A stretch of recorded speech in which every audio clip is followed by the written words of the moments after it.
Esse caso terrível dos 80 tiros é tão aberrante, né, que quase prescinde de avaliação. Eu não sei se é mais chocante, se são mais chocantes os 80 tiros ou a decisão do Tribunal Militar de liberar esses policiais para responderem... Militares, né? Exército. Policiais não, militares do Exército, desculpa, exatamente.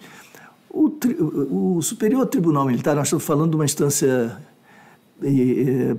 inicial, na primeira instância, mas se pensarmos, por exemplo, o STM, o Supremo Tribunal Militar, ele é composto por 15 membros. 4 generais do Exército, 3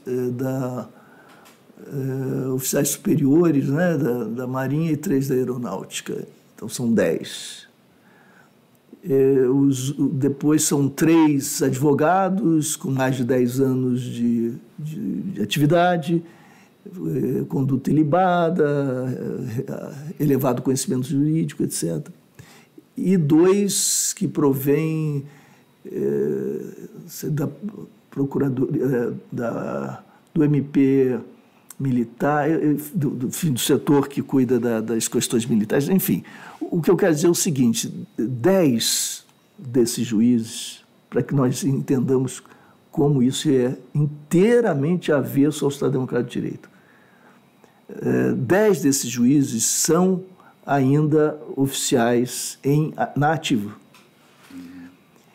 E eles estão submetidos, por serem oficiais na ativa, aos seus respectivos comandos. Como é que um juiz supremo pode estar submetido a qualquer comando institucional e político, portanto? Isso é inacreditável. Não é só o fato de não ter informação jurídica. Isso também deveria ser considerado. Mas é o fato deles terem 2 senhores. De um lado, a lei e a justiça, que exige autonomia, e, de outro lado, os seus chefes. Porque eles continuam vinculados. Eu acho que isso é um retrato, né, das iniquidades brasileiras, do autoritarismo ainda presente no Estado brasileiro.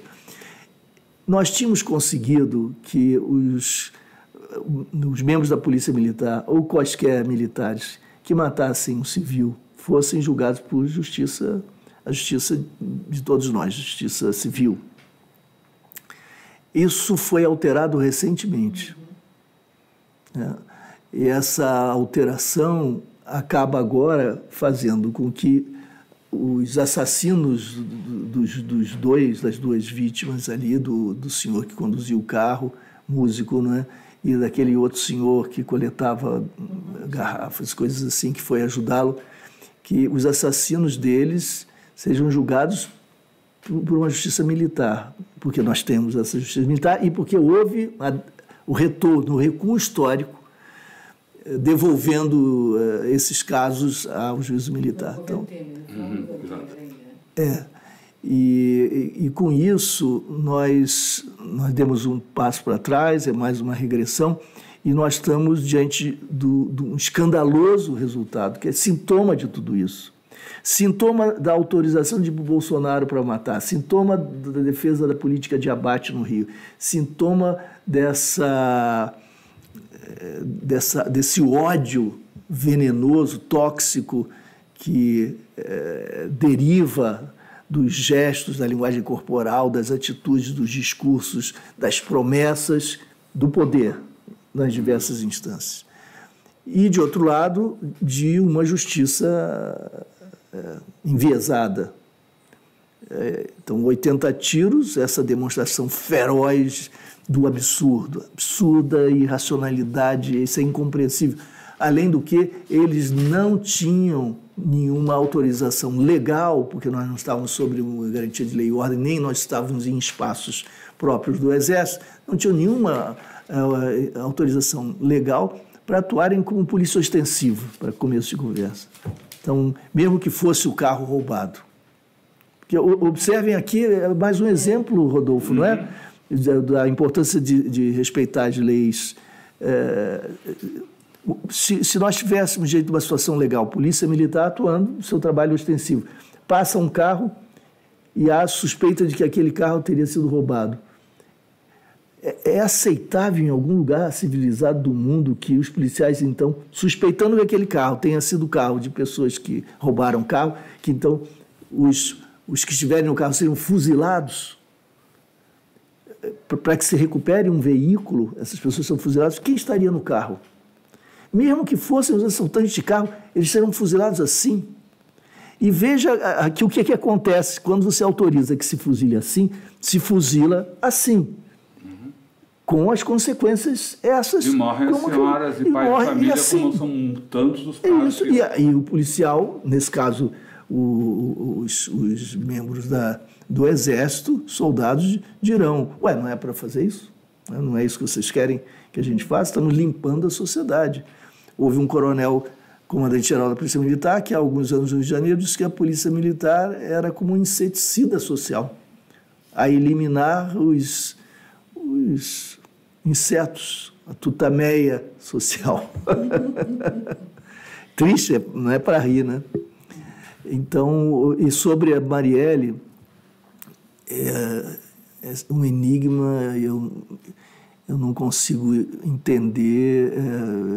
Vamos ver o que a investigação vai nos dizer. O que nós temos hoje são 2 matadores, aparentemente, né, pelas acusações, estão presos, e faz todo sentido, né, é bastante crível a acusação. Houve tentativa de evitar a investigação, né, isso também já está identificado, ou seja, a proteção. Há um fato que foi noticiado, mas eu não vi nunca nenhuma entrevista sobre isso, não vi a mídia tradicional discutir esse ponto. O Rony Lessa, que teria sido o executor, estava saindo de casa às 4 da manhã, porque havia sido informado de que seria preso, estava tentando fugir. A polícia, então, antecipou a chegada para prendê-lo. Como é que se deu esse vazamento, se era um grupo tão restrito? Ou seja, há essa relação, e evidente, ele é um ex-policial, os milicianos são policiais ou ex-policiais. Nós estamos falando de um universo de muita conexão, há muitas conexões aí. O escritório do crime é talvez a milícia mais violenta. Eles estão ligados ao escritório do crime, e há um ex-policial que está foragido, que já foi acusado desse escritório do crime, dessa milícia. Esse sujeito que está foragido, que é provavelmente aliado do Rony, trabalhou no gabinete, ou teve ligado ao gabinete de Flávio Bolsonaro, esqueci o nome do sujeito. Então, são muitas conexões. Que motivação haveria? Quem teria mandado matar? Porque, evidentemente, o sujeito é um profissional, né? Não é movido ele a paixões, ele é um profissional que recebe para matar. Então, quem teria mandado matar e em nome de quê? A Marielle, ela mesma estaria ferindo interesses? Eu, sinceramente, não creio nessa hipótese, porque, claro que ela, como toda liderança popular democrática, fere interesses ideológicos, representa ameaças, né, evidentes a esses ardilosos criminosos que se infiltram na política, é claro, mas não havia nada imediatamente associando Marielle a uma luta específica que atingisse algum interesse específico de algum grupo miliciano. Então, talvez isso desloque o problema para a esfera da política. Eu estou apenas especulando. Uma esfera mais ampla. Houve a intervenção militar no Rio. Né? E talvez alguns tenham sentido, bom, agora é a nossa vez para afirmar realmente o nosso poder, e talvez Marielle representasse todo um grupo político que teria ido, entre aspas, longe demais. Longe demais na afirmação das suas identidades, das suas liberdades, longe demais na luta antirracista, longe demais na luta anti-homofóbica, antitransfóbica, longe demais na luta pelos direitos civis. longe demais na luta contra as milícias e a violência do Estado, na luta contra o MDB no Rio de Janeiro e as articulações fisiológicas da política imersa na podridão da polícia corrupta, dos segmentos policiais corruptos e milicianos. É como se esses setores da sociedade, movimentos sociais, deputados, Marcelo Freixo seria talvez o alvo preferencial, mas ele está protegido por segurança, então há mais risco e custo numa abordagem ao Marcelo. A Marielle mais vulnerável, né, porque ela não havia nenhuma suspeita e ameaça iminente que eu saiba, e, portanto, ela estava circulando com mais tranquilidade. E ela, sendo uma figura vibrante, carismática, luminosa, ela talvez encarnasse isso, né? A promessa de vida no meu coração, a promessa pós Águas de Março, a promessa de renascimento.